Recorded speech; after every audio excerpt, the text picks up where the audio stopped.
Welcome to the Home Service Expert, where each week, Tommy chats with world-class entrepreneurs and experts in various fields like marketing, sales, hiring, and leadership to find out what's really behind their success in business.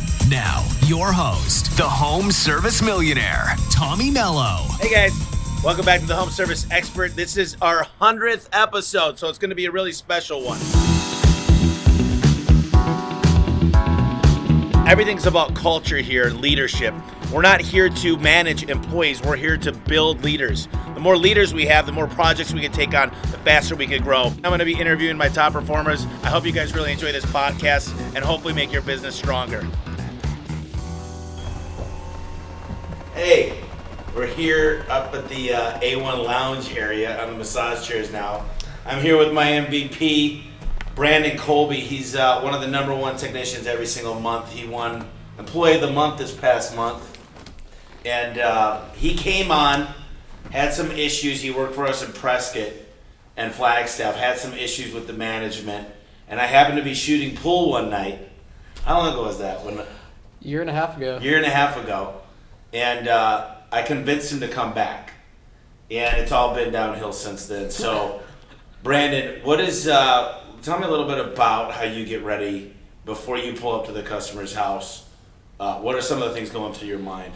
Basically just looking at the entire, the outside of their house, the appearance. After I had the first impression with them, when I talked to them on the way there, basically just trying to feel them out and see who they are, what they value in their own home. It's like, all right, you got to make sure that everything's okay. They have basically, if you look at the outside, the trim's not good. I'm like, there's dents in the door, bottom rubber's cracked. Basically analyzing before even talking to the customer.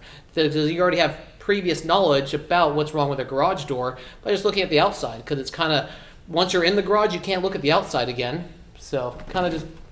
So you get that going in, and then what's your mindset though? Even if you have let's say you have a real shitty job, you go to the next call. How do you clear that?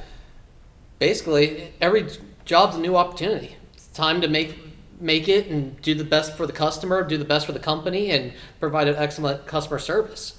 So one of the things we talk about all the time is best, better, good, and start with the best. And you always sell the best. You very rarely sell a lower end opener, or for the air conditioning companies out there or whatever it is. You don't offer the cheapest first because you anchored at that. So tell me a little bit about, one of the things I'll tell you about Brandon, I'll let him talk. He's traveled with me to state to state to state, and he trains guys in their own market that it could be done. People tend to think, Arizona's different, there's more money there, but you've proven over and over again that that's not the case. Everybody that owns a home, they're going to want the best stuff in their home. They don't want to mess with it again, so why not offer the best product possible that we offer? Give the customer the option of just saying, this is what you want, and this is why you want it. And so you kind of put that thought in their head, and a lot of technicians, when they train with you, they tell me, man, he gets a lot of no's, but you don't care when you get a no. That's just you're not even there. So if someone says, no, I'm not interested, you just get right over it. Yep, don't even listen to it. Just basically keep on reiterating the same thing. And I have to get 3 or 4 or 5 no's sometimes before I even think of it. Because I'm like, a no is just another excuse for them. They just don't want it because of the money. You need to tell them why they need it and why it's the best product. Because you're the technician. You're there. You know what it is. Yeah, you're the doctor. Doctor of the garage door. So, one of the things that I hear a lot is you're one of the only guys that follows the 8-step sales process that we put out 3 years ago. And when you train, you're following this protocol. I don't want to go much into the process, but what's the most important thing we talked about on a Mojo call this morning?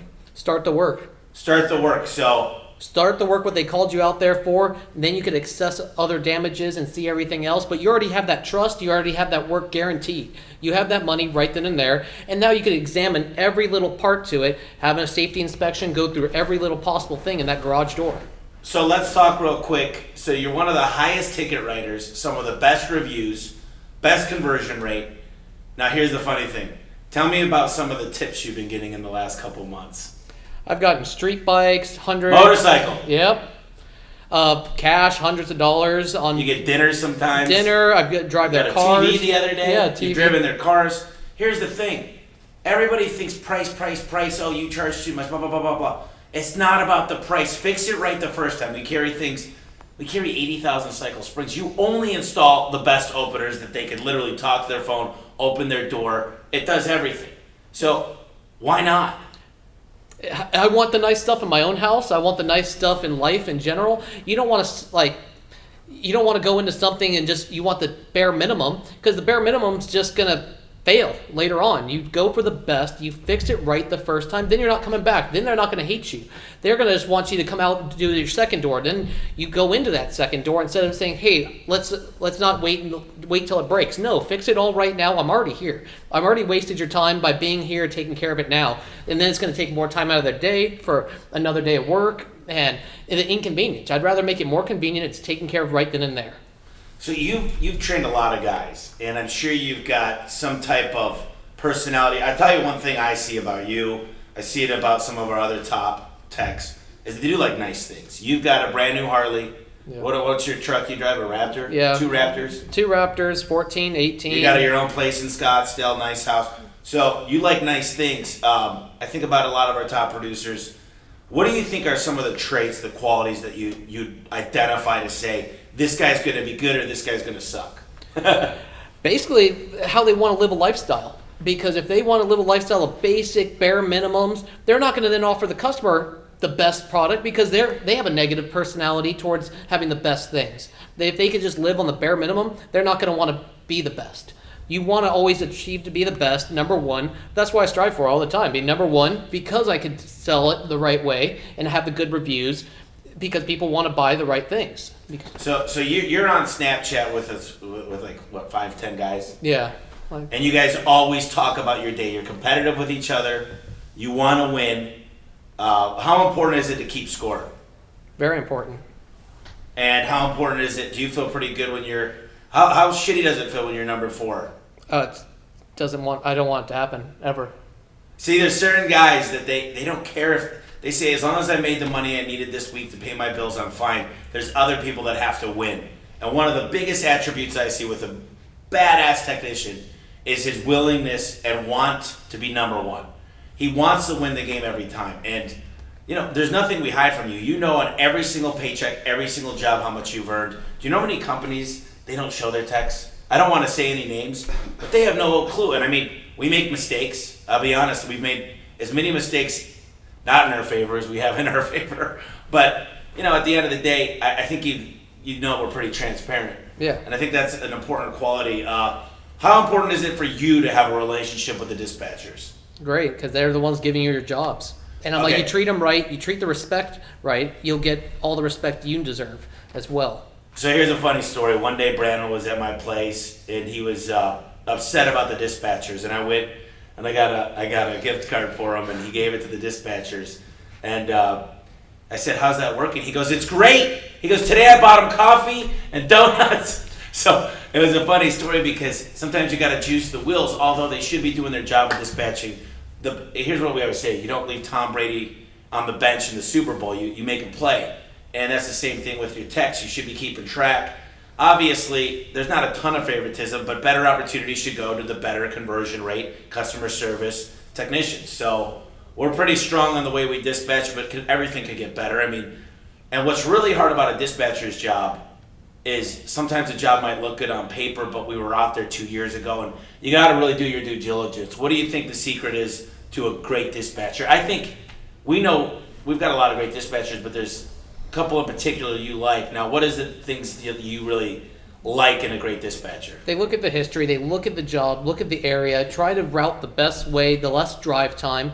I mean, it's like if you have to run an extra job in that same area that you're only 5 minutes away, it's another opportunity. It's plenty of opportunity to make an extra little bit, and it's like, all right, if somebody hasn't been out there in 2-3 years, there's a lot of opportunity, especially if other techs have been out there that that you could, no offense, outsell them and be like, fix the door the right way. Well, yeah, sales is not a bad word, and I always talk about this is, look, if you bring in your vehicle, the funny thing is you bring in your vehicle at 10,000 miles, 30,000 miles, then at 90,000 you got to change out all the belts, the water pump. The water pump's not bad, but you still change it out because it's at that cycle life of the water pump. Exactly. Well, there's nothing wrong in any industry by offering these things.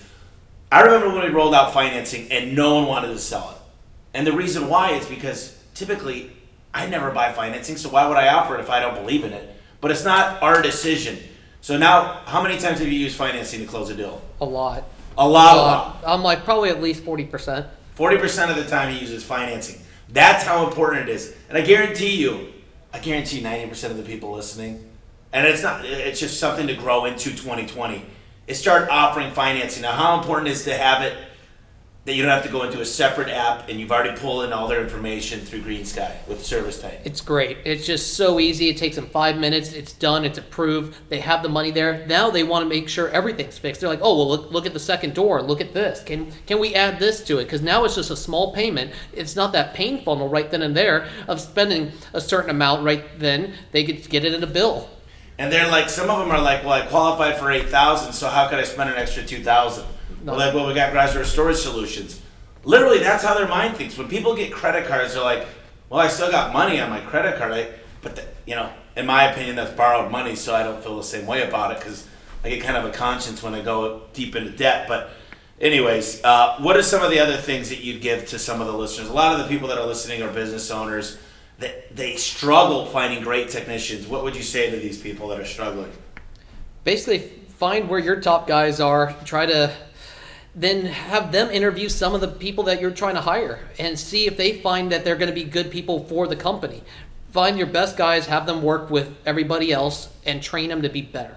And and I'll add on to that. If he goes out with a guy after 2 weeks and says this guy's not going to make it, there's no ands, ifs, or buts. Try to go through a process when some of your best people say this person's not going to make it. Now, they could be wrong, but for the most part, it's right. Why would I invest time, energy, and money into someone that might take 2 years to come around? The first thing you got to have is the attitude. Yep. The next thing is the willing to succeed, the want to be number one, and the willingness to work late, like late days, and not be like I need to be home at this time. It's not a 9 to 5. No, when you're in the service industry, you'll be out 7, 8 o'clock, 9 o'clock at night. I'm like, just get over it. And I'm like, get over it because your family's going to be taken care of well at night.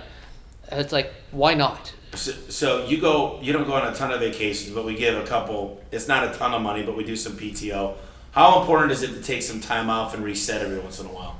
3-day weekend, like just that extra day, it makes it a tremendous difference. 3-day weekends are great. What I hate to see, and it happens because we have families, but sometimes people take all 2 weeks at a time, and it's almost counterproductive to take that much time off. I've done it, and it's nice to clear your head. I come back, but you don't get as much vacation time in the interim throughout the year. So, there's a lot of things that go into finding a great technician. I always say, here's the deal. You got to find someone that looks appealing to the eye. They can't be gross. The next thing they got to do is have a clean driving record, background check, drug test. Then on top of that, they got to be good at sales, good at technical. I mean, it's not easy to find great technicians there. But the best thing you do is steal them from another industry. What did you do before you did garage doors? Had a body shop, did full collision, restoration, stuff like that. So very mechanical. So this is basically kind of a giant erector set. It's like so it's easy whenever you know your product and know how to fix it the right way. You have the confidence to be able to tell the customer what's wrong with their product right now and why they need a different product or to fix it the right way. Because if you don't know what you're talking about, you're going to get walked over, hand over fist. You might be the best salesman in the world, but if you don't know the technical aspect of it, you're going to be a horrible technician. So we talk about sales, technical, operational. Technical and operational, you got to get down. Learn your CRM. Learn to take a credit card payment half down. Learn to do a finance job. Learn to do a post-data check. Whatever it might be. Know the system, the CRM, and know the technical side. Because you'll never be good at sales, ever, if you don't know the first two things, technical and operational. How important would you say? I mean, that's pretty accurate. That's 100% accurate. I'm like, without that, you're basically shooting yourself in the foot. You're not setting yourself up for success. You're setting yourself up for failure. So a lot of times, it's just crazy to me how often you get no, and you run right over it. Because no one's wanting to spend that money that day. They didn't plan on it, and you come out there. When you sell a new door, though, what is it about? So even in the HVAC industry or plumbing with a new hot water heater, not so much because it's not curb appeal, but there's something about spending money on something new rather than a repair, right? Yeah. It's like when I remember I had to replace my 5-ton AC unit at one of the Scottsdale house, and I was like, okay, I got it for $4,000, I think, something cheap. George did it. But my point is, I felt a lot better about that purchase because it's got a 10-year warranty on it. And it's not going to go bad. I've had to fix it every summer for the 3 years previous. So $300 here, $300 there, $300 there. I felt better about spending the $4,000 than I did about the $900 to repair it every year. And that's the problem. Like when you keep on repairing and coming back, it's like when it's not a good door to work on and fix, be like, all right, let's just replace this. Let's spend your money wisely and fix it. Now you have everything new on the outside. It's going to get painted. It's going to match your house. Everything is going to be the best thing for you. Now we could upgrade you to a steel back insulated door instead of just a regular pan door. Help them out, save energy efficient, make it stronger, quieter. Everything about it feels more satisfying to a customer. Because they're like, okay, now we could do a little bit of repair right now just to get it fixed until we can order the right door for them. Give them their options, show them what they want, and okay, match the HOA, match certain things, and see what they want. And then they're like, okay, then they feel happy, satisfied. Then they're calling you back out there when the door's installed just to see, okay, this is what it looks like. And they're excited, and then you have that relationship with them. Yep. It's fun watching this guy work. It's been amazing. When you get your top producers, you got to make sure that there's a rarity of a day that you're not training somebody. I mean, it's not as much as I'd like, but when there's trainees available, you're working with them. So it's so important. If I go out, it's like, look, what kind of doctor would you want working on you? Someone that trained amongst the best, or one that trained with the worst doctor ever? Obviously, you want them with the best. So, is there any other tips that you give? Last minute thoughts. Basically, find their why. Why do they want to be a top technician? Why do they want to work for you? And because if it's about just want to be a basic employee, a basic C or B player, they want to be an A player. You want to have the A players working for you. You don't want just the bare minimum guys. You want them to be the best. And basically find that. How often do you ask for reviews? I used to not ask as much because I was learning the system, learning the operational. Now learning the operational, it's like I'm asking for reviews all the time, and I'm getting those good reviews. They're calling, I think, you up and everything. Well, the one thing you got to personally ask for those and try to get them while you're still in the house. So as you're cleaning up, throwing away the scrap metal, everything like that, I think it's really, really important because people are more likely to leave a review for Brandon than they would A1. They don't know me. They haven't met me. They're going to leave a review for the technician that they just met because he's going to say, listen, it'd be doing me a huge favor. Every Thursday morning, we talk about the reviews we get, and I want to be on that leaderboard for the reviews this week. And then you hand them your card and have them referred to all their neighbors. So what happens if you hand them your card and they call us and we do the work? Make extra money. I'm like, just to book the call. Like, because we have a recorded line and it shows that was our business line that booked the call, and we make extra money. It's free money. $50. Yeah. They get 50 every time they hand out their card and they call. He doesn't have to run the call. If he runs the call, he'll get an extra 50. But if someone else were to run that job, if he handed it out at a gas station, and let's just say that Steve ran the call, you were out of town, right? You'd still get that $50. So you're becoming a marketer for the company when you're out there at gas stations, restaurants. People say, what do you do? Hand them a card. Now you're more incentivized to do it because before, what's in it for you? Nothing. So pretty good stuff. Thank you, brother. No Appreciate problem. it. It's the best opportunity. Like this best garage door company to work for. I don't think there's anybody else that's even close. I'm like, just because of the experience, basically all the tools. You have every tool with this company to be successful. You have the training. You have the dispatchers. You have the CSRs. You have the managers. And the owner. And the owner. Duh. So basically, it's just an awesome experience. And then all the camaraderie between all the different employees, all the different markets. Everybody works together. We all talk. We have group messages between the whole company. If anybody has a question or a concern, we could help each other out at any time. So it's basically everybody working together. It's a family business, and it's a great family business. So a long time ago, there was only a couple of us. We'd go out and repair the garage doors ourselves. We had a weekly planner, and that was what we used to dispatch ourselves. There was no GPSs. There was none of that stuff back in 2006. And now we have over 200 employees. We've got a 35,000 square foot warehouse and training center. This is the 5th building we've been at. We're on our 5th CRM, which is ServiceTitan. And we're always looking to perfect everything we do. We're a lean company. We're looking to get a better, faster way for every single aspect of the business. All right. Here we are with Angela and Laurel. Angela runs our call center department, and Laurel is one of the best call center reps ever. She's got the highest booking rate in the company by far. What's interesting, Angela's been here about 2 years, and Laurel's been here a little less than a year, but we moved buildings, so she got to see kind of where we were and where we're at now. But she had no experience, did you, Laurel? No. No experience. So tell me a little bit about what you did before you worked here. I worked as a server for 10 years. A server. So I was a server, bartender, busboy. I washed dishes. I've done it all at a restaurant. I think that's a great spot to go to get great customer care representatives, or whatever you guys call them. What's a typical day like as far as how many calls do you take in a day? How many do you expect to book? What's your booking percentage? Between 80 and 100, depending on the day. So 80 to 100 calls, and you like to be, what's like your tolerance level? Where do you like need to be in your mind? 40. I like to book a day. 40 calls. Mm-hmm. And how many book, like 90% at least, or what do you usually 95? 95. Okay, Angela crafted our pay structure, which it's not too complicated. Are you used to it by now? Mm-hmm. So, Angela, why don't you tell the listeners the awesome pay structure you came up with? Well, first starting back, it's pay for performance. So you've got to take a look at your team and what are your pain points and what are your goals. So in call center, it's always attendance and retention of the employees. Call center normally has a high turnover rate and people showing up for their work because it is very monotonous, repetitive. So that was one of the key factors in the pay for performance. The other is a shift differential. If someone's going to take kind of a little bit more of a challenging, unfriendly shift, whether it's on a Sunday or it's a closing shift, you want to be able to recognize and reward them for that. Plus, generally there's lower call volume. So you want to put them on the same level playing field as someone that's working during peak time, getting those back-to-back calls. Then the third is where the money is the book rate, so the conversion.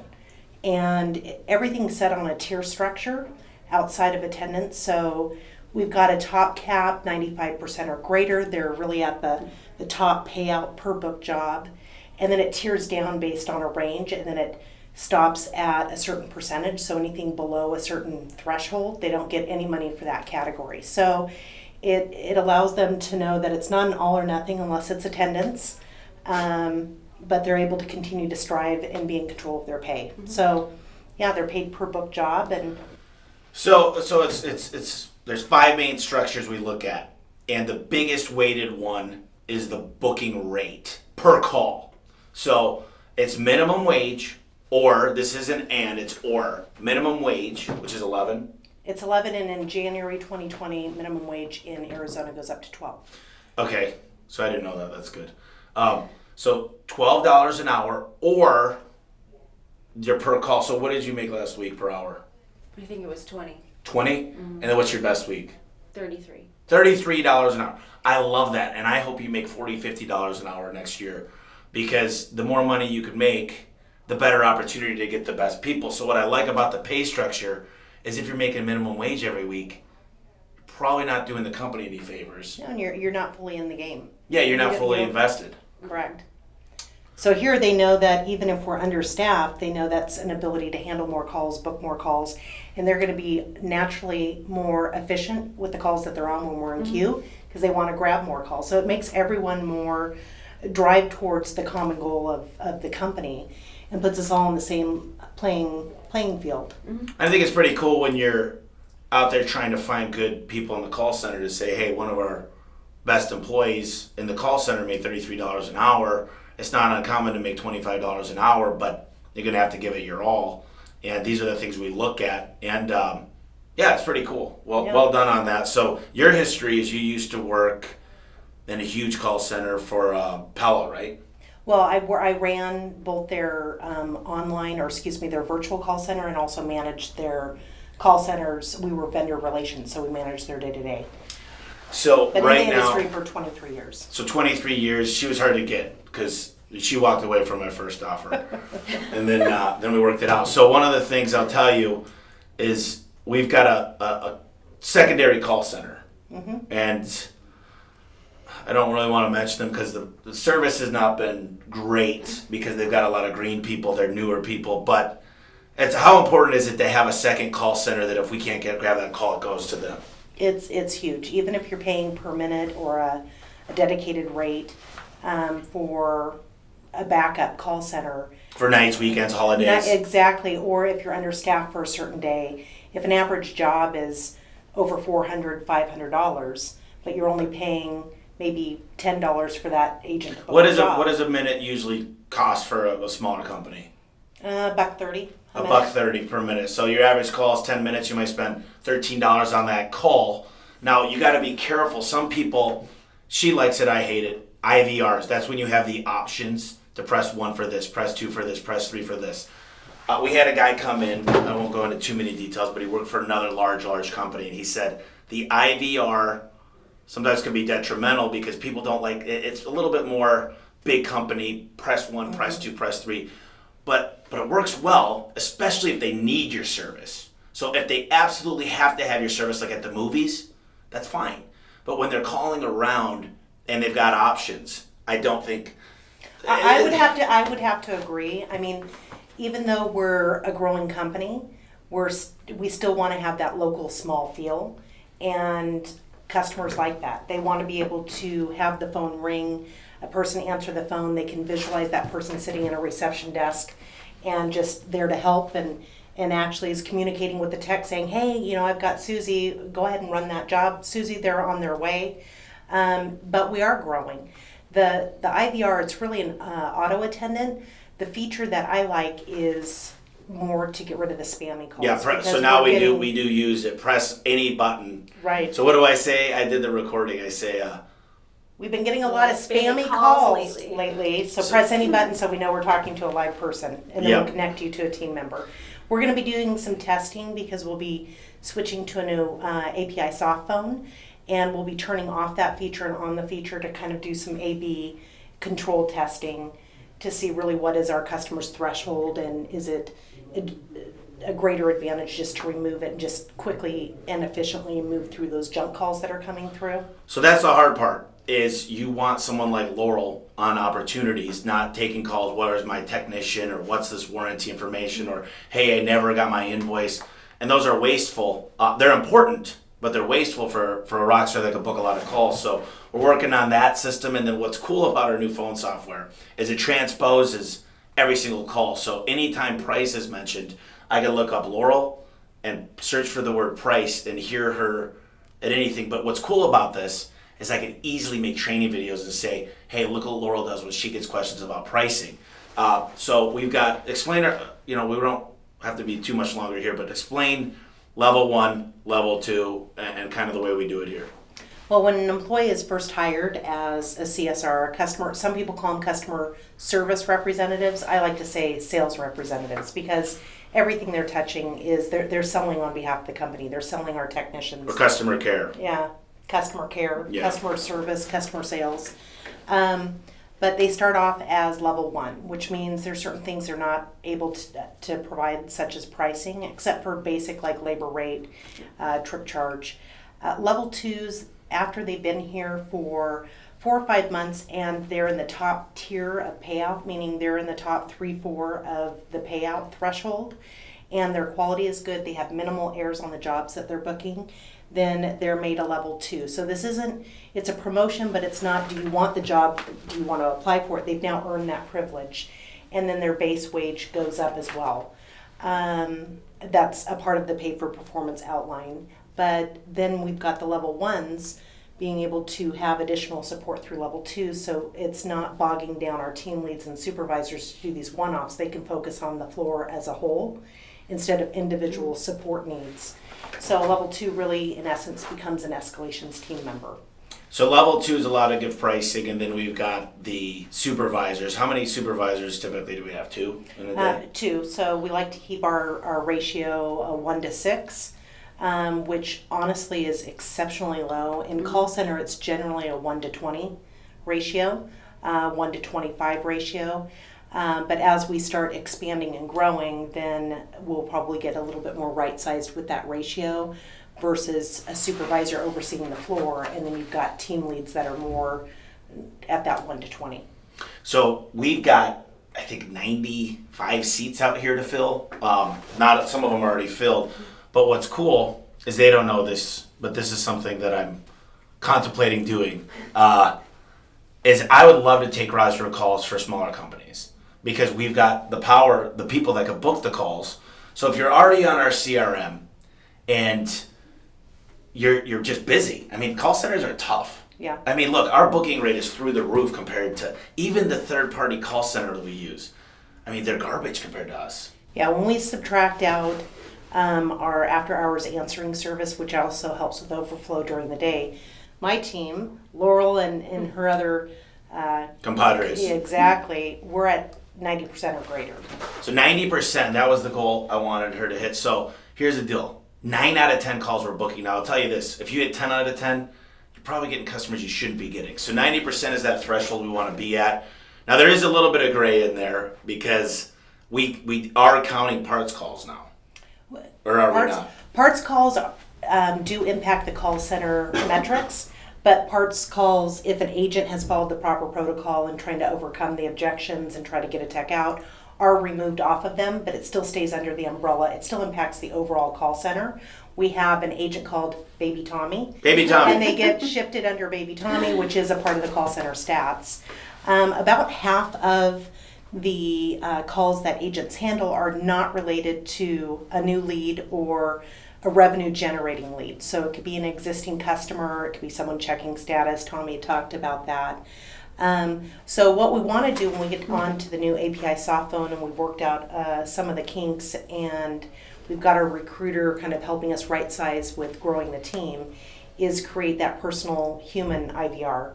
And they're the ones that are new employees coming in and they're simply answering the phones, handling those lower stressed calls where it's check status. Yeah, they'll get a simple big, ones. they're not a Need performance invoice. pay. Correct. So those They're would just be flat. $15, Yeah. $16 employees that handle everything. So that way we keep our call bookers, the best bookers, Yep. where they can make $40, $50 an hour. Yep. So super cool if we could start taking in the mom and pop shops around the country that are on ServiceTitan, maximize. So we make a little bit of money as a company, but what's super cool is someone like Laurel can make $50 an hour and she's happy because she comes in here wanting to do her job and make money. That's why she's here. Well, and she's not going to want to go anywhere else, is Well, she? yeah, well, that's it becomes a great recruiter tool.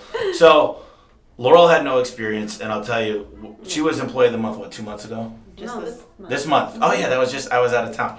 So Laurel was employee of the month. What are you annoyed by? Because we talked about this, but some of the coworkers you're with, so maybe some of the millennials, just they're always on their phone, right? What Yeah. else? What are some of the Calling other in things? sick all the time. Calling in sick, so freaking aggravating. How often have you called in sick? I called in one time. One time. So in almost a year. that's amazing. How often And do that's you get because sick? I went 5 days Never. without hearing. So that's pretty cool concept. Angela, what are some other tips that you would tell some of the listeners about really setting up a robust advanced call center? You got to have the right people in place. You've got to have the right phone systems and the right reporting or the tracking to make sure your stats are accurate. Then from there, someone that has the drive and dedication to take your team to the next level, whether it's enhancing technology or, people is our greatest asset. So it's working closely with them and finding someone that can connect with the individuals to help them take their game up one notch. So interestingly enough, 2 of my managers switched to performance pay. Our market manager rolling out for performance pay. And Angela's going to be getting a performance pay eventually, but the cool thing is, hopefully in the next month, she'll make at least what she made this year. That's one of the things that's important to me with managers is they never should see a performance as losing money. So I always guarantee that you'll make at least the same as the previous year. So I think performance pay, here's what I love about it. If the economy is great and things are going well, you can make a lot of money on performance pay. If it's not so great, you still got to strive and you can still make good money. But the thing is that if the economy just tears apart, we would go out of business really, really fast if everybody was on a 6-figure, you know what I'm saying? So, Or if they're on hourly, I like to always tell the employees that when our volume is low, they're not going to be getting paid as much. But when our volume is high and they're booking more, it's going to counterbalance that. So really we're wanting to do whatever we can to impact the revenue. And if we're lower, if we have fewer jobs, we have less revenue. Therefore, it's kind of a trickle-down effect. And my team, I think, has embraced that pretty well. In fact, the pay period before last was Laurel's highest, where she hit a little over 30. And we were a little understaffed, but the volume was also higher than normal. And she was able to reap the benefits from that. And our revenue was more as well. So revenues, we're setting records every day, every week. Two more things I wanted to cover. So what are some of the things you do when someone says how much are springs or how much is, what are the... Try to avoid giving price. So let's just do a quick call. Hi, my name's Tommy. I live at 38956 Lowell Court, Sterling Heights, Michigan. It's my old address. Like that came quick. Yeah. How much are springs? I got a broken spring. It's best to get the technician out. Our springs are based off size and weight. So when that's are you it. Looking to book? When are we? And then, okay, so then we charge $20, right? So how much is it to get someone out here? Explain to me that. $20 trip charge. $20 trip charge. Now I don't want to pay that. Fully stocked truck. And that's a fully stocked truck. So what happens if I don't want to pay that? And I say, you know what? I got another company that's coming out for free. You have the right to waive that we have fee. the right to waive it, yes. if they you're move forward, local too. if they move forward with with our service. service. If you move forward with our service. So we try to get someone out there face to face. Their job is simply what, Angela? To get a technician in front of To the get garage someone door. to knock on that door face to face. Last thing I wanted to cover, and this is more of a dispatch question, but you're both familiar with it, is we've got priority levels. So explain to me what a P1 versus a P2 versus a P3 is. P1 is priority 1, priority 2, priority 3. He pretty much answered that. So a P1 job would be springs, anything Crash to door. crash Urgency. door, emergency. We can also override it if it's another issue that's really the job type is a P2, but their garage door is stuck open or a car is trapped. Then we'll just divert that and tag it as a priority 1. Those are important for us to get out there and take care of the customer. So explain to me, so there's a little number next to each technician. What's that number? You can say it. It's for their performance. It's their rankings when it comes to conversion, sales, customer service. So the lower the number, the better they are, right? So what do we want to do with P1s in a perfect world if you're brand new? You just tell them the lower the number, match up with a P1, right? Yep. So it's pretty simple. We want the best conversion, the best customer service, and sales matters, obviously. Sales matter. So Well, it's no different than putting in the perspective of a human IVR coming in and going, okay, here's a qualified lead. I'm going to get it to my top tiered 3 or my top tier 2s first, and then if they're busy, that's when they go to level 1. So I like the idea of P1, P2, P3. The one thing I want to start taking into consideration is how many garage doors do they have, when did they purchase the home, the dual income, the credit score, all that stuff, because we like to sell financing, and we know if a job is in a certain area with 5 wood overlay doors, and they call for a tune-up, chances are 4 other doors need a tune-up as well. And there's a big opportunity there. So it's not sometimes, dispatching is an art, but I still feel like we're going to build an algorithm that just says this one is the best, not based on, it's really marketing to the affluent. Like, we've got a customer this year going to spend $700,000 with us. If we have 100 of those customers, that'd be $70 million. So I used to be a shotgun approach type guy, but now we're really starting to get concentrated on these nicer areas. And here's the thing. We are keeping track of our discount rate. So we've got people at 18% of their ticket. They discounted 18%. We've got people at 3%. I like the number 7 the most because that's where our top performers kind of live. A lot of the guys used to give stuff away because they call from coupons. Well, now we're getting a lot more Google calls, not as many coupon shoppers, and so you don't have to offer a coupon. Look, some people don't. I don't go to any of the Fry's or Albertsons or any of these places with coupons, and I don't expect it. I'll go, do you got any deals? But so often people just automatically give this stuff out, and I don't understand. So anyways, Laurel and Angela, ladies and gentlemen, they're amazing employees. They do an amazing job. Thank you guys for doing this. all right. Appreciate it. Thanks. Thank you. One of the things that differentiates us from our competitors is we carry the best parts in the industry. You know how when you buy a tire, it tells you how many miles it's rated for? Well, garage door parts are the same way. It's rated on a cycle life. Each time the door goes up, it comes down as one cycle. We carry 80,000 cycle springs, 100,000 cycle rollers, the best in the business, and that's what separates us from every other garage door company. I have Andrew. Andrew works in the marketing department, and he's in charge of quite a lot of things we're going to talk about that he does. I think the two main things that a business needs to do well is marketing and sales. And he heads up the whole department. He's got his own key performance indicators he looks at. So we're going to spend about 10 to 15 minutes with Andrew, and then we're going to have other people from dispatch, call center, and some of our MVPs out in the field. So, Andrew, you want to introduce yourself, tell them how long you've been here? Yeah, my name is Andrew, and like Tommy said, I handle all things marketing here at A1. I've been here about a year and a half now. But yeah, I take care of everything from a lot of the digital, a lot of our traditional advertising being print, and other aspects of the advertising and marketing department we do here at A1. So we've got a lot of stuff going. Actually, about a third of our revenue comes from, probably half of the revenue, if we include pay-per-click, comes from Google. Right. So we got a lot of work on the website, and then there's a lot of stuff going on with print. So how many call tracking numbers are we up to? Like 3,900? Yeah, we have about, a little bit under 4,000 tracking numbers. So tell us a little bit about why we decided to go that route. Really, it's to find out who your winners are, who the losers are, putting your resources into the marketing and advertising that's winning, finding out how we leverage different things, but basically to see who the winners are, who the losers are, put our resources into the things that are winning, grow those, but it's basically to decide that. Yeah, so it's just tracking each and every single zone. So in a money mailer or Valpak or Clipper, they usually go 10,000 homes per zone. And then we know there's a separate tracking number on there. It's a local number. And we also make the whole ad local to that community. So in Sun City, we have a picture of an elderly couple because it's 55 plus. And what we found was the conversion rate goes through the roof, right, when we customize those. Right. Yeah, anything that we can do. Part of that tracking, too, is because we're so localized. Every piece of marketing, every piece of advertising, digital print, whatever, we try to make it as locally relevant as possible. So when we put those tracking numbers, we can see the results. But yeah, we've had huge success with doing that in the print space, but online as well. Just making everything as relevant, especially with locations, pictures, that type of thing has had a huge impact on our ROI.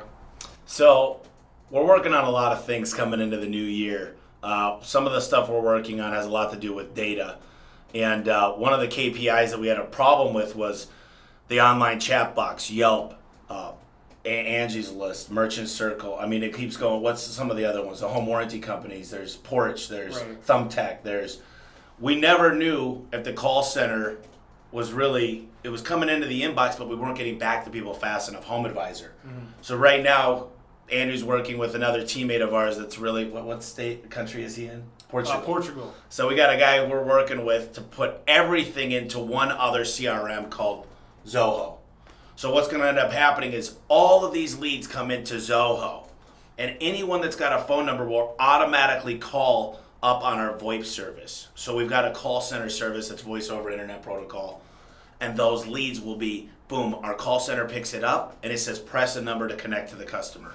So now instead of waiting hours to get back to customers, we're creating accountability, and I think that's going to be huge. So Zoho actually has an API, which is complicated terms, application process interface, but what it does is it, what is that called? The one for the call center, where we can text and do voicemail drops. Twilio.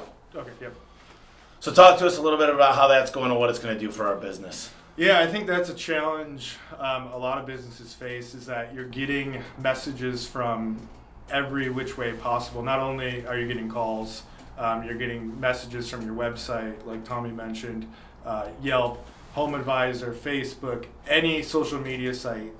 There's 1,000 websites, and that's hard to manage, honestly, when you have that forwarding to an email inbox. You know, your CSRs, your team might not be able to get to those messages in time, and we all know getting to those messages, right away is key to capturing these leads and these jobs.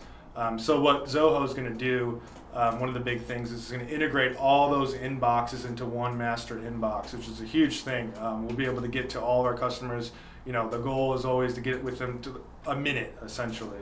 Because a lot of these, you know, they're in that discovery phase where they're shopping companies or sending you an email or going to a few different websites, and they're reaching out and saying, hey, how much is it, you know, I want a quote for this, but they're not only going to our website, so we really need to capture them and get to them as soon as possible. So that's what Zoho is going to do for us, is really put everything in one space, which, you know, as you grow and as companies get bigger, the amount of messages you get from all over, it just becomes really hard to manage, but that's really going to help us out. So one of the things we're working on for 2020 is called Simulator Pro, and it simulates the new door on the home of exactly what it'll look like. But here's the cool thing: we bought a website called NominateMyNeighbor.com, and what it's going to be when we start advertising it is you could nominate the ugly house in the neighborhood and put a picture of before and after, and so your neighbor nominated you to get a new garage door, new windows, or a new front door. I think that's pretty powerful. We spend a lot of money on pay-per-click. What is your take on PPC versus organic? PPC is pretty powerful. I love the ability to scale as we need within, you know, an hour. If we have so many different marketplaces for our company. Every different market has a different capacity, has different needs. So, you know, with PPC, we're able to turn that on as we need, literally that day, so we can get calls coming in that day. It's obviously a little bit more expensive, but that's, you know, sort of the trade-off with the flexibility. You pay a little bit more, but you can get those jobs and those leads that you need right then. Compared to organic's more, you know, long-term, but that's obviously really key because you're getting that free exposure. Essentially, you put your money into your website, you put your money into your organic, your SEO strategy, but that's more of a long-term. But the PPC I see is a really good short-term filler between your traditional advertising pieces, your organic, to really fill in those gaps when you need it in different ways. Well, paid is super high quality too. Right. Yep. I can tell you this: I've worked with at least 10 different pay-per-click companies. You name it, I've worked with them. And the thing about it is, some of them will get you a lot of calls, but they're not quality calls. So you really got to look and compare your average ticket, and your CRM should be able to do this, to that advertising source. Because I'll pay $1,000 for a lead if they're wood overlay garage doors, and then I'm getting $7,500. I don't want to pay much more than $20 if I'm getting only tune-ups or reprogramming remotes. We're working on some pretty cool things. I don't want to put everything out of the bag, but one of the things, just talk a little bit about, and we don't need to go into details, but the handwritten cards. Kind of explain that process. And Yeah, I don't know how many details Tommy wants me to reveal, but we're working with this really cool company that does some automated handwritten cards for us. So it's not actually a person writing them; it's a CNC machine. yeah. But basically, they're open to a lot of integrations with our CRM. So just the ability to send out at scale personalized cards for any occasion we want, either it be your yearly tune-up checkup or, you know, a follow-up on a quote. You know, some of the things we're doing is welcome to your new home. We're pulling some data right now. Welcome to your new home. And what's cool about that is you change the locks on your door, don't you, when you move in a new house? That's pretty normal, but most people don't change their transmitters. So the old owner has access to the keypad and everything. Not to mention, programming a car is pretty difficult. An Audi, you need to go to the front right light to program it. It's complicated. So we're going to be sending a mailer, a handwritten card, to every single person that buys a house with a garage door. Pretty cool stuff. Yeah. Some of the things we're looking at in marketing that we're going to be pulling into our CRM, this is going to aggregate data. I want to know their credit score. I want to know how long they lived in the house. I want to know their annual combined income. I want to know things like how many doors do they have at their house. How powerful is this data these days? Data's everything. It's powerful. So here's the thing. People, I know a guy, and actually Giuseppe was with me when we interviewed him, does $8.5 million in 10 zip codes in Dallas because he just owns. They penetrate 10% or more of a community. And when you could do that, and they call it marketing to the affluent. It's a game changer. So I can tell you this. The biggest mistake I see in marketing is people say, Valpak doesn't work, pay-per-click doesn't work. They don't do things like BirdEye. Hey, if you guys want, tell them a little bit about BirdEye and that they could get a better deal if they call us, because... Yeah, absolutely. We are a partner with BirdEye. We can get you on BirdEye. We have fantastic wholesale pricing, but essentially what it is, it's helped us, not only with our reputation management, but it's boosted us organically too. But essentially, you need to get BirdEye. Yeah, it integrates with your CRM, or you can do it in different ways. You can do it manually, but it's best to integrate with your CRM. They integrate with hundreds and hundreds of CRM. If you're not using a CRM, you can still use it. You can still benefit from it.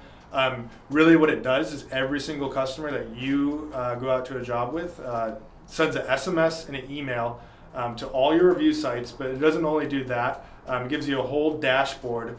You can have a ticketing system. You really capture negative feedback before it goes live. That's a big thing.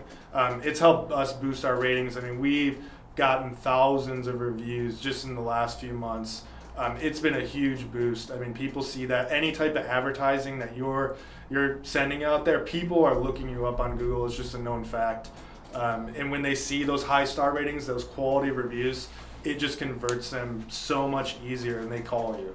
But we've gotten a huge amount of calls, a huge revenue boost, but it's been awesome for us. It's easy, it's simple, you let it run, you get the reviews, you have the ticketing, the dashboard, everything. It's awesome. So the cool thing about BirdEye is, this is cool, but kind of not cool, because I get text every time we get a 1-star, Right. and I got 2 this weekend.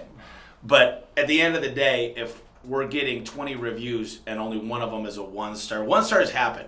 1-stars happen because maybe they didn't like the price, maybe we ran late. Look, with over 100 technicians, there's going to be some obstacles. I always say 1% of the population, it's impossible to please these people.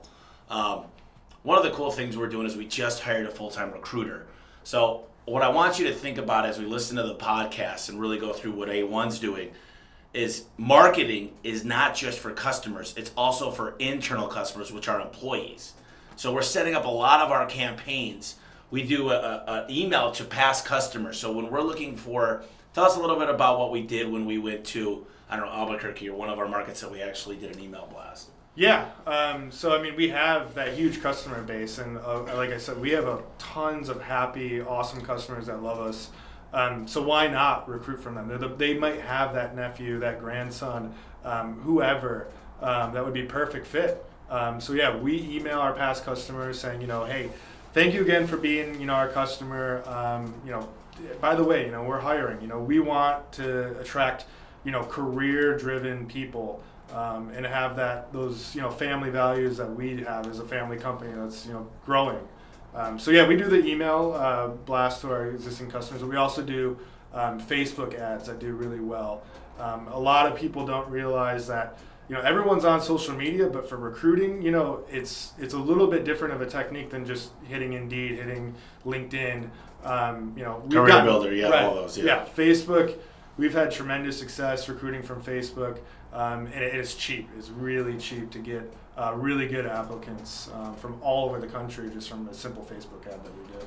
So one of the cool things with all this technology we're working on is we could scrape data from websites. So you might say, well, what would you want to scrape? So right now we're working on scraping from Facebook and LinkedIn anybody that works at a Discount Tire or Big O, because those are the perfect people to fix garage doors. We found out that that's the perfect demographic, and we found out that it's better to steal an employee from another company than it is to go on the hiring boards, because if they're unemployed in this economy, there's something wrong. So we scraped the data, we found out everybody that works at these places, and then we skip trace that to get their mailing address and their phone number. Then we send them a voicemail blast and a handwritten letter. What could be better than that? Nothing. I just think it's so cool. So just wanted to tell you guys, I think that one of the best things about Andrew is he's very analytical, and he makes calls based on facts. He lets the data lead his decisions. So how many times have we renegotiated with our marketing? As much as possible. It's all the time. One of the things I wanted to say too is, what are we doing? We're in December. Tell them what we're doing right now with our advertisers to save money. Yeah. So we are we're prepaying for all of 2020. It gives us a lot of leverage in getting discounts. But to kind of jump on what Tommy was saying, we have all the data. So when we go to these advertisers, they always say, oh, just give it another chance. It'll work. This. But we have the data. We can bring to the table, say, hey, look, this is exactly how many calls that this mailing got. This is how many exactly revenue generated. The revenue generated, and that gives you a good, really, really good leverage when you're negotiating, getting your rates. Because there's no that's what it is. That's the revenue you've gotten. You've probably heard it a million times. Give it another chance. Give me. I promise it's going to work. When you track and with all those tracking numbers, you have the data. You have that information, and it's the truth. There's no walking around that. I've renegotiated with pretty much every advertiser. Now, Andrew's doing the same thing. What I want you guys to think about too is when you prepay for the next year, we're saving 20% on some campaigns. Mm-hmm. So what is the reason we prepay? Well, if we're saving 20%, that's great, but also I could write it off. See, I can't write off my materials I buy till I sell them, but I can write off any advertising dollars spent before December 31st. That's legal. That's what we do. No one loves to pay taxes. I don't mind paying taxes, but our goal as business owners is to minimize our taxable risks and liabilities. So that's a great way, if you've got extra cash, is to renegotiate all next year's contracts by prepaying. And they love it because they're getting a big lump sum of money to get them and boost them into January. So one last thing I really want to talk about, and I think this was probably the largest catalyst of our business, is the CRM, which we use ServiceTitan. There's a lot of good ones out there. Everybody knows I'm a big advocate of ServiceTitan, but I don't think we would be half of what we are today without it. Well, how important is it? So important. From a logistical standpoint, ServiceTitan, it allows us to run our business. It's everything. It's where all of our data lives. From dispatching to capacity, to every piece of data that we get from ServiceTitan. From forecasting, it's been amazing for us. So what do we forecast? Around 60, so between 55, 60 million next year? Yeah. And we're going to blow that out of the water? Yep. All right, cool. Is there anything else you want to add to the 100th anniversary Home Service Expert podcast? I just say, thanks for listening. Listen to this guy. He knows what he's talking about. But yeah, you guys are all awesome. But he's got a lot to teach us. He's taught me plenty. How hard is it to work with me? It's not too hard. It's hard to keep up with the energy level, which I'm sure you guys all know. He is always on it, and that's why he's successful. He's got the energy. I don't have as much energy as him, unfortunately. Well, when you're working, you said we're part of a book club here, Day One. We just read The E-Myth by Michael Gerber, and you said, well, I'm a certain type personality, and there's only about 4% of us in the world. Tell me a little bit because owners are a certain breed sometimes. Sometimes they're not. But what is it? When you said that, you made me start thinking about it. So what is it? How do you got to treat someone like me? Like, it's good to know this stuff. Yeah. I guess the thing about doesn't want to get in trouble. yeah. The thing about that, it's really people like Tommy, people who are strong entrepreneurs. They're all about vision. They're all about idea. Sometimes it's you really gotta try to. I don't want to get in trouble. Well, sometimes you just gotta slow down. Sometimes I understand. Sometimes. A lot of the times it's rare to get an entrepreneur with a vision that actually implements. And I think that's the hardest part is a lot of the people that I know have great ideas, but they never implement them. Right. And I'm a pretty good implementer, I think, but my biggest problem is keeping it implemented and actually hitting a finish line. Because the best thing I can tell you is you've got 100 things you're working on today. Trust me, Andrew's got 1,000. And I'm coming up to him every day. Where are we at on this? Was this moving along? Are we doing this?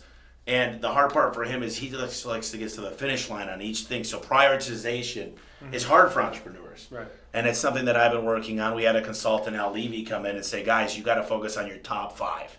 Top 5 things and hit the finish line. Once one hits the finish line, you could add another one. But prioritization is hard for us. Right. Yeah. So. Yeah, I agree. Well, Andrew, it's been a pleasure, Yeah. my friend. Thank you. Andrew was the employee of the month. What was that? 3 months ago. Yeah, a couple months ago. Yeah. Yeah. How was that? It was good. It's good to get the recognition, isn't it? Yeah. We got a little trophy that we hand around the office. Hey, tell them about the trophy. Yeah, it's a big giraffe trophy, and I think it's for sticking your neck out, right? Stick your neck out for the company, and giraffes have the biggest hearts. Bigger heart, yeah. So because they got to pump that blood up to their brain, and it's the long neck. So Yeah. big heart, and put their neck out for the risk their neck for the company. So once again, Andrew in marketing. If you ever have any questions, just get a hold of me, and I can run it by him.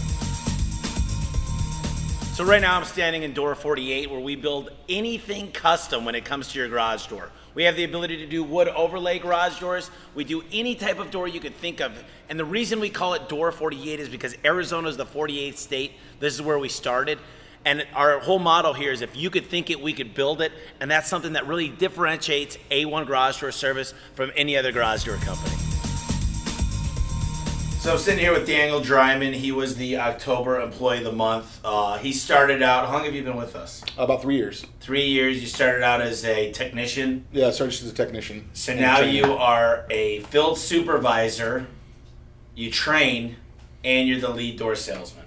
Yeah, that's all three of those hats on my big head.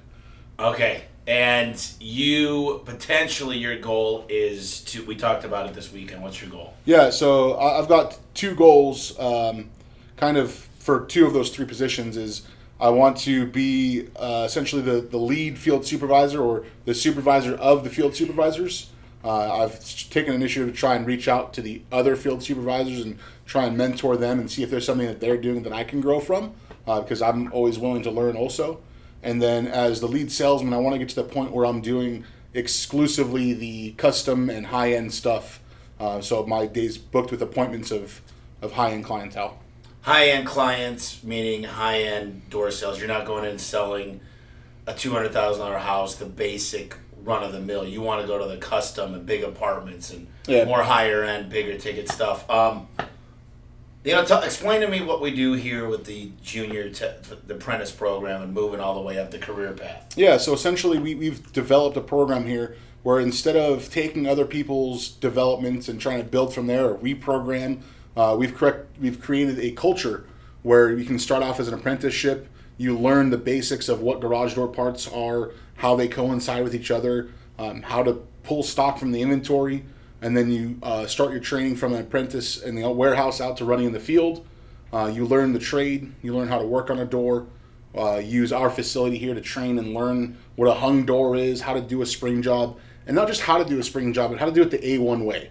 How to do it the right way, the most efficient way, the safest way. And where do we have this stuff? What's the right way to do it? How do you find out? That's all in our employee manual or the handbook, depending what you want to call it. So we have right now about 30 manuals. So you start as an apprentice, and then you move up to a junior technician. And then you move up to a technician. And then a senior technician. And then field supervisor.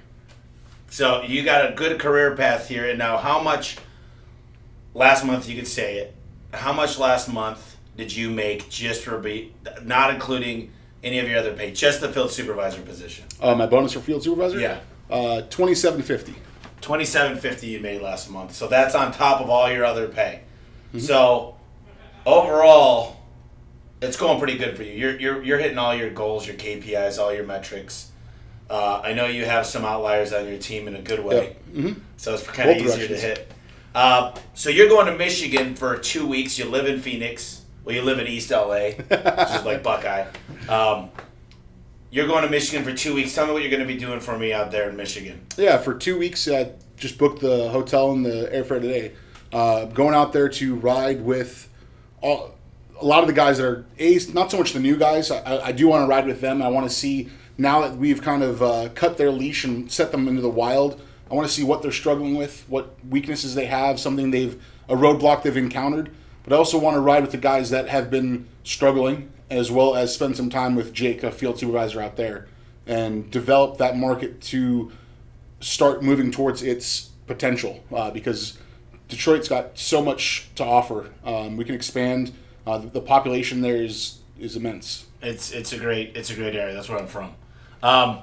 So Tell me a little bit about what you think when you because you're actually now a recruiter in some sense. Yeah, to a degree. Because you want to get people on your team that help you to hit your goals. And there's conversion goals, there's customer satisfaction goals, there's sales goals. Tell me a little bit about what you look for in a tech. Now, you were the guy that told me go to Discount Tire to recruit. Absolutely. And you worked at Discount Tire. I did. Yeah. So great people, great training program there. Tell me exactly what you look for in a guy that you think is going to win the game. Yeah. So personality, the way that they have their linguistics or their conversational skills, how they can articulate how they relate to someone. And that doesn't mean you have to be Harvard educated. It just means you can't be a stick in the mud, and you have to be able to relate to people. You have to be personable, and then some willingness to do mechanical work. Not necessarily mechanical aptitude. I tell the story all the time. One of the greatest guys I've ever trained was a bartender. And he was a great technician. He didn't even know what a ratchet was when we started training. But he had the drive and the will to learn. He would take notes. He would actually record conversations between the two of us and write down key phrases that I would use when I would be talking to a customer. Mm-hmm. Things of, you know what, hey, that makes sense. I should use that. It's working for Daniel. Why shouldn't I? So not that I'm, the gospel or anything, but success shows itself. So if I'm doing something that works, you're more than welcome to use it. I want us all to succeed. We're on the same team. Right. So other things I look for is just, like I said, listening skills, as well as the ability to communicate outwards is to communicate inwards. If I'm at a restaurant and a server doesn't remember half my order or says they're going to bring a drink and doesn't bring it, that's something we don't want because they're just going to do the same thing in this industry. But one of the reasons that I always say to Discount Tire guys is because they too breed a culture. Yeah. They have a vision and a mission statement, just like we do. And they talk about how certain things aren't just about making money. And you talk about it all the time. You don't want us to ever sell anything that the customer doesn't need. Don't ever want to be disingenuous. You don't want to be, any sort of used car salesman stigma. We want to talk to the customers and show them with a benefit of what they're doing and why we're going to do it that way. So the ability to listen to the customer of what they want, be it a bartender that I'm ordering a drink from, a waiter that's ordering my dinner or taking my order, or the guy at Discount Tire, I don't want to walk in there and say, hey, I've got a Yugo. I'm just trying to make this thing last to the end of the year. And all of a sudden they're trying to sell me lifetime warranted Michelins. You want to be able to listen to the customer. That's huge. So we've got an 8-step sales process. Part of that is asking a lot of questions, but we ask guiding questions. One of the things that I got pretty upset about, this was about 6 months ago, when I heard somebody say, I got this lady for this much, or something like that. And you should never say those phrases, I got this person for this. You should say, this person was intelligent and spent the money they needed to get the job done with the best parts possible. And yes, I made a healthy paycheck because of it. Yeah. So I think that's important. That's something I've told all of my guys, and I've told anyone else who wants to listen too, is if there's 3 parts to it, if there's keeping A1 or the company you work for in mind, if it's keeping the customer in mind, and keeping your paycheck in mind, if you just focus on doing the right thing, both for A1 and the customer, your paycheck will fall in line. If you're doing the right thing by the customer, making sure that their door's not going to break again in 3 weeks when you leave there, just because, this customer had a coupon, I'm just going to do what they asked for. Just tell the customer, this is what you asked for. This is what you need, or hey, your door's great. Congratulations. Everything's going well. I did just this. That's all you needed. This is how it works, and let's get out of here. But if you do the right thing and you keep the customer's best interest in mind, as well as the company's best interest in mind, your paycheck can't help but to be fruitful. What's the, I don't know if I should ask that. I was going to say, what's the best week you've ever had? I'm not going to ask that. But, it's not uncommon if you're selling, there's times that you've sold 50 doors at a time to an apartment complex or a big community. It's probably not uncommon that you can make $5,000 in a week. I know that's not the norm. Yeah, it's definitely an outlier. But to answer your question vaguely, my best week was more than my field supervisor bonus. Oh, okay. Yeah, for sure. So that's cool. So, what other advice would you give out there? I think you've talked a lot about you're big into culture. You're big into leadership. I'm a big fan of making leaders here, not just managing people. Yeah. And I don't think you should be managing more than 6 or 7 direct reports, direct people. Once you get more than that, things start to fall down. Explain to me a little bit about field supervisor. So 4 days in the field, the 5th day, what happens? Yeah, so you work your normal, whether it's me as a door salesman or as a regular technician. And that being said, you don't necessarily not be a field supervisor those 4 days either. I'm still fielding phone calls from both the technicians, the office, the customer, whatever has to happen, and take care of those duties at those days. But the 5th day, you ride along with one of your direct reports, one of your technicians. And you have how many? I have 6. So you have a little bit more than most. Well, 7 if we count. We have one that's on military duty. Oh, yeah, that's right. So you can handle, and I don't mind you having 7 because you're hitting all your numbers. At what point do you say, I need to replace somebody in my team? I mean, I don't think you've had to do that. I haven't yet. I mean, there was definitely some discussions and some thoughts about, is this guy trending the right way, which kind of sort of leads into the answer is, I don't terribly mind someone who's not a top producer. Not necessarily a top producer, but also the fact that someone that's not taking 100% of the coaching. But as long as we're making, just like football, baby steps, forward progress, if we're moving those chains, if you're doing a little better than before, I'll take that. But if you're just stagnant, I hear my dad yell at me in my head all the time, if you do the same thing you always done, you're going to get what you always got.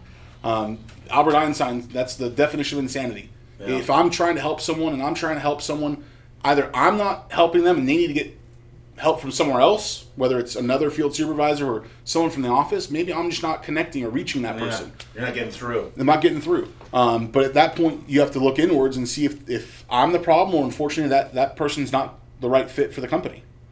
It hasn't happened to me yet. I did have a thought and had to really think about it, but this one employee has made baby steps, and I'm okay with that. Forward progress is all I ask. So at some point, I think you either got to manage people up or... Unfortunately, that's the alternative. Up or out. So Daniel does a really good job at communicating with the customer. Obviously, how important is it? Now, this is hard for everybody. There's nobody listening that can't do a better job of follow-up. How important is follow-up? Follow-up, that's something I struggled with for a long time. I did what I had to do. I always kept in contact with the customer, especially when they're showing interest. And it's all too easy to filter or to judge of, they're going to call me. I got that one. They're going to call me. Or the inverse of, why am I going to call them? They had zero interest.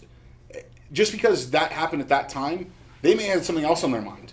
They may have had bad news in the morning, or maybe they weren't feeling well. So to shake those and really follow through, to follow up is huge. Take an hour out of your day and just follow up the last 10 people you have there. And if you do that every day, you're going to keep a steady flow of follow-up because you're going to field questions that maybe they didn't know to ask you. Maybe their spouse came home and they asked questions that they didn't know the answer to. Or maybe they changed their mind.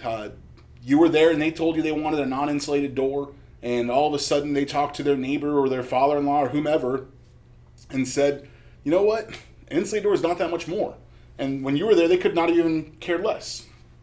Well, you got a pretty good way. We've got a pretty good way of doing a presentation. Most people don't know what they want. It's true. We kind of build into their mind. How important is this presentation folders we carry? It's the process. We ask the questions, and it's consistency.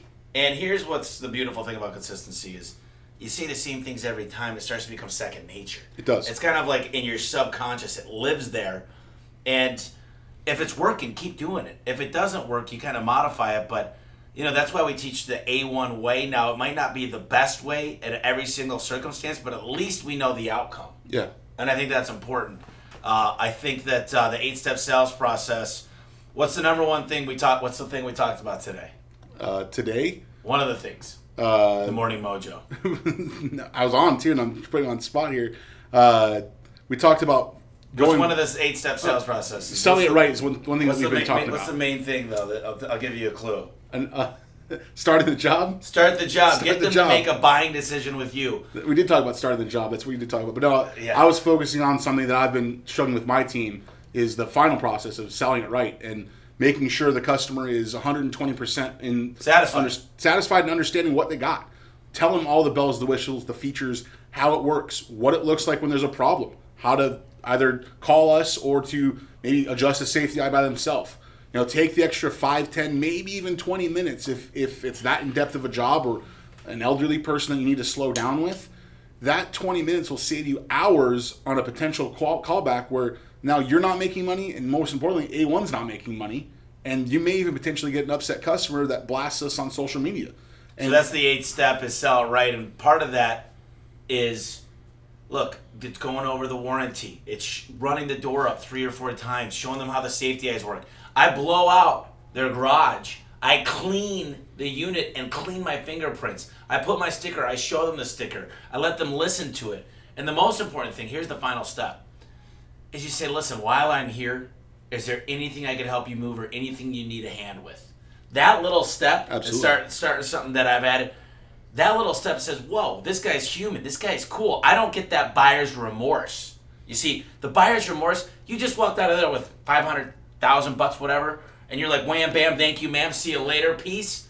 But now you collect that check and you say, listen, I'm going to run you through some things. I went ahead, I took your manual, I wrote down the serial number. Here's how to enter this. Here's how you work your phone. Here's how this is done. By the way, I really love your house. You have the greatest family. I love that dog. Is there anything you need a hand with while I'm here? Absolutely. I can't even count how many times I've helped clients bring groceries in the house. Or one of my go-tos is when I'm at a house with multiple doors. You, groceries, house? Right? I don't think so. Hey, I've been offered dinner more than once this year. But my other thing is if I see that there's two houses or two garage doors in the house, all the time I'm like, hey, do you have a burnt-out light bulb? Do you have one on here? I'll throw a light bulb in there for you. And obviously, it's not charging labor. It takes me 45 seconds to walk over and change a light bulb. But that goes so far to go to the customer. I'm like, wow, not only do he care about how this worked, he cares about his job, and he cares about leaving me, better than satisfied. Yeah, it's called raving fans. It's better, and what do I always say? Better your best. So even the best employees here, they have goals. They have goals to be better. Look, I don't care. If you're running a marathon and you run it in, let's say, 7 hours, I don't know. Should your goal be to always hit 7, or should it be to hit 6 hours and 45 minutes? So last thing, give me some, I'm just going to say pros. I was going to say pros and cons about working here. But tell me some, give me some good things that, I think we've got a pretty good team. You're buddies with all the managers. You're buddies with all the field supervisors. We hang out. Yep. I'm not a Harley guy like this guy, but one of these days. Give me the good. Yeah, I mean, most importantly to me is you're coming into a quality company with a culture that cares about each other, that cares about the client, but also it's up and coming. I mean, up is the only way to go at A1. So for me to come in 3 years ago and now be where I'm at now, and I can only imagine where I'll be in 3 years, and that's in a good way. I want to be here forever. I mean, I don't plan on ever trying to find another job, and that's something that makes me sleep better at night. The culture of someone who cares, and that goes all the way down to our support staff in the office, from every position. And we all have our personalities and bad days and whatever, but in long story short, if you have to band together and say, hey, listen, this customer really needs XYZ, I'm off, can you do this? Or the culture is really good and getting better. It only goes up. Yeah, it is. It's a great way to pay the bills. So you came in here into this very office, 4 days ago? And had an issue? Yeah. And you sat down and did we resolve it? Oh, yeah. Within, an hour? Yeah. Well, it's not all me, but listen, you don't come to me hardly ever. Nope. But obviously things weren't getting done in a certain department. We worked it out. Hey, I love it. I love it that people can still come into my door when something's bothering them and they're not getting it resolved. That very rarely happens, but it needs to happen. So anyways, great work, brother. I appreciate you a lot. Appreciate you. So real quick, I want to talk about a story. I went to McDonald's when I was traveling to China. I went to South America. I went all over the place, Canada. And the coolest thing about McDonald's is they have expected results. The fries taste the same. The hamburgers taste the same. It's because they got standard operating procedures. They have manuals. They have checklists. So at A1, we've done the same thing over time. Long time since we were a two-man crew. Now we've got all these employees, well over 200, and we're doing things the exact same way to give the customer the best service.